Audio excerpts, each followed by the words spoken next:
Leslie, I swear if you do that one more time, your stepdad won't be the only one wanted by the FBI. Now everyone quiet down so we can get started. Everyone, I'll wait. Thank you. Now you all probably remember my previous lecture detailing the history of South Park's controversies. If you have not reviewed that lecture, I highly recommend it, as it demonstrates just how controversial this show has been in its 25-year run. After that lecture, I'm sure many of you were asking yourselves, how does this show continue to air? How has it not been canceled? So to try to challenge your minds a bit, I throw that question back your way. Why hasn't South Park been canceled? No pressure, just a quick little pop quiz. It's worth 75% of your grade. Now the answer to this question is probably simpler than you expected, and the correct answer is consistency. Allow me to explain. It's had every label placed on it that you can imagine, from offensive, immoral, vulgar, disrespectful, profane, sacrilegious, racist, transphobic, homophobic, sexist. Basically any adjective that is used to describe offensive content has been used to describe South Park. And with the amount of campaigns attempting to cancel the show and the major controversy they've gotten into, it really is a miracle that the show still airs. The show has gained this legendary notoriety to the point where, despite only increasing in its quote-unquote offensiveness, it's far less controversial now than it used to be. It's as if the legend of the show has surpassed the show itself, as no matter what they say, everyone kind of just shrugs their shoulders and says, yeah, but it's South Park. But again, it begs the question, why? Well, my answer to this is one that may shock many of you. South Park is uncancelable because it's not offensive. That makes no sense. You just gave a 30-minute lecture about how offensive it is. Well, with the intro out of the way, let's get into it. Uncancelable, South Park. All right, let's go ahead and get into this lesson. So what I want to... Oh, hang on one sec. I just got a notification. Oh, it's from today's sponsor, Raid Shadow Legends. Do you want a console-level gaming experience on your phone? Do you want to use countless tactics to take on raid bosses, dungeon runs, and PvP arena matches? Well, Raid got you covered.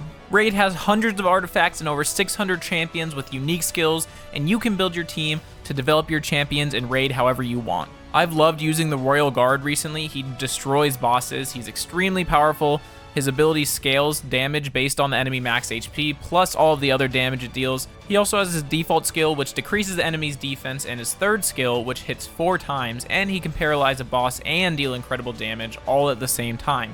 This dude is legendary. I've also been using Sile of the Drakes a lot. She's the most popular champion in Raid, and it's pretty easy to see why, because she has a powerful wave stun with her second skill, paired with a default skill that drains the target's turn meter and slows them down. And let's not even forget her passive, which has 10% healing every time she starts her turn. She even has a revive just as the icing on the cake. She's amazing no matter where she is. There are so many more champions than what I just listed, and they're all great in their own ways, so I recommend you give them a shot. This month they have the Summer Solstice event where you can follow the Path of Light to 3 different paths to get the rewards that you want. There's also some awesome new champions coming out, as well as a set of skins for the amazing Trunda Gilt Millet.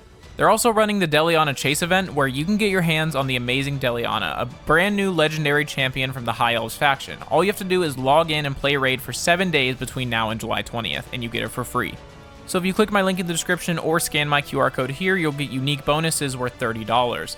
We're talking a free epic champion, Vergus, 200k silver, 1 energy refill and 1 XP boost, and 1 ancient shard.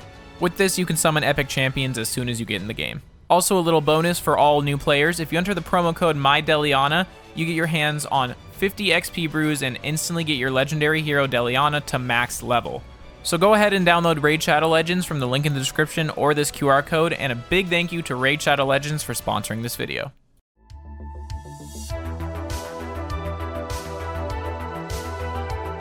South Park has built its reputation of being uncancelable slowly over time, continuously crossing lines that were previously thought uncrossable. Because of this, creators Matt Stone and Trey Parker have been awaiting their cancellation from the very beginning. They've discussed in interviews how for the first 3 seasons, they fully expected each season to be its last. They were so sure after season 3 that the South Park movie was sort of meant to be a send-off for the show. Every time they crossed a new line into unknown territory, they thought, this is the one that's going to get us taken off the air.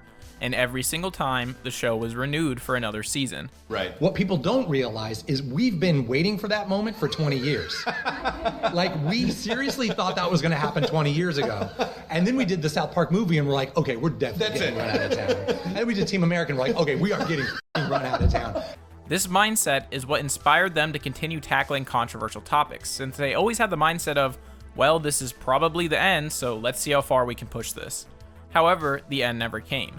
Even to this day, they're awaiting that one time that they push the envelope just a little too far and it's all over. Run out of town. And so we're just kind of hanging out, waiting for it to happen. We all have backup plans. You know, it's like we have other shit we can do, you know, and we have things we're good at.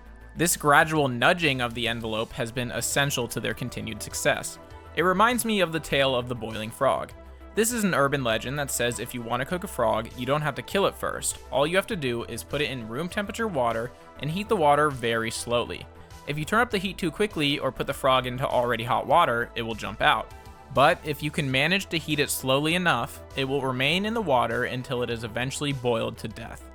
Matt and Trey have been slowly cranking up the heat in that pot for 25 years now, and because of that, the frog has yet to jump. Maybe they turned it up just a bit too fast a couple times and the frog got a bit agitated, but as of today, that water is still on its way to boiling. If you look back at old South Park, it is incredibly tame in comparison to what it would become, and that slow build has laid the groundwork for the show's invulnerable status.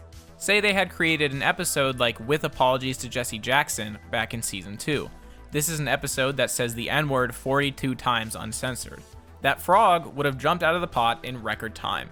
So as they continue to slowly turn up the heat, that frog continues to near its death. You know, actually this analogy is kind of starting to confuse me a little bit. I never really established what the frog was. I guess the frog is Comedy Central and jumping is like canceling the show. But then what does it mean if the frog boils to death? Does that mean that we're nearing Comedy Central's death? Well, regardless, I think you guys got the point. Moving on.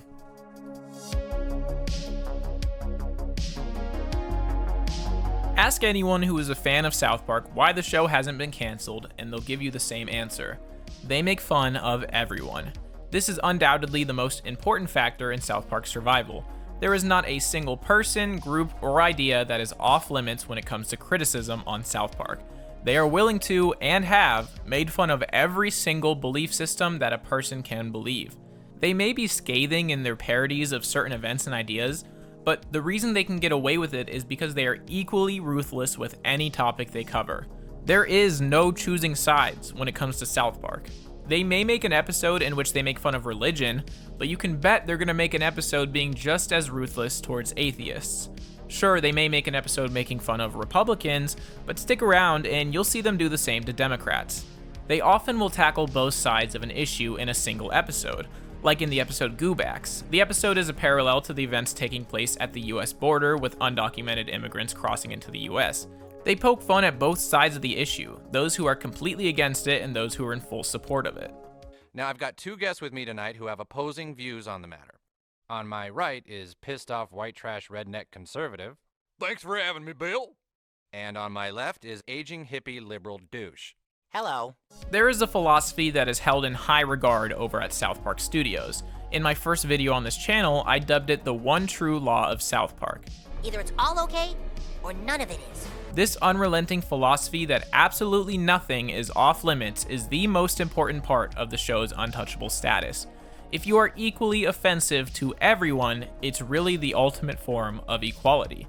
It's like the offensiveness cancels out. I'm pretty sure that's PEMDAS or something. Yeah, that is definitely not PEMDAS. Whatever, dude. I majored in South Park, not statistics. Yeah, that is definitely not statistics. All right, we have our first failure in the class. You officially fail. Anyone else want to say something smart?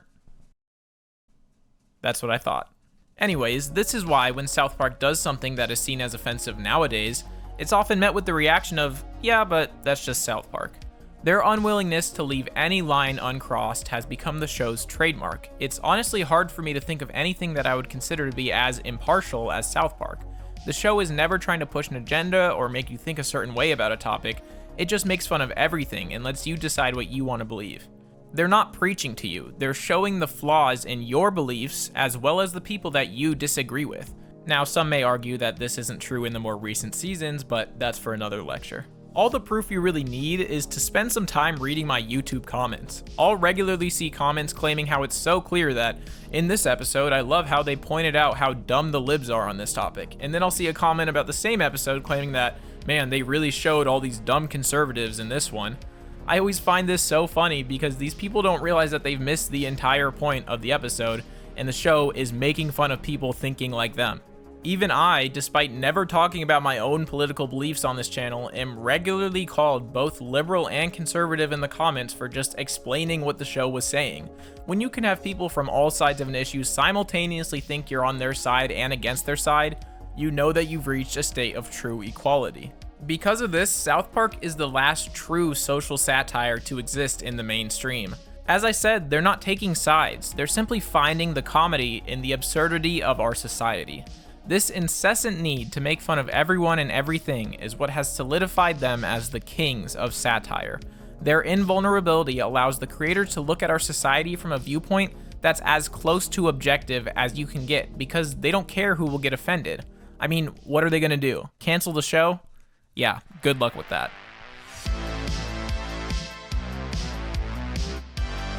Now we have arrived at a claim that I made earlier that I'm sure many people are most interested in. I made a bold claim in saying that South Park is not offensive, and I truly believe that it isn't. But before you start typing your comments, please allow me to explain. In the first video on this channel, I talk a lot about the episode Red Hot Catholic Love because it perfectly embodies the point I'm trying to make. The episode follows Father Maxi as he goes to the Vatican to help sort out the Catholic priest molestation scandal. When he arrives, he learns that every single Catholic priest in the entire world molests children. Now let's pause right there.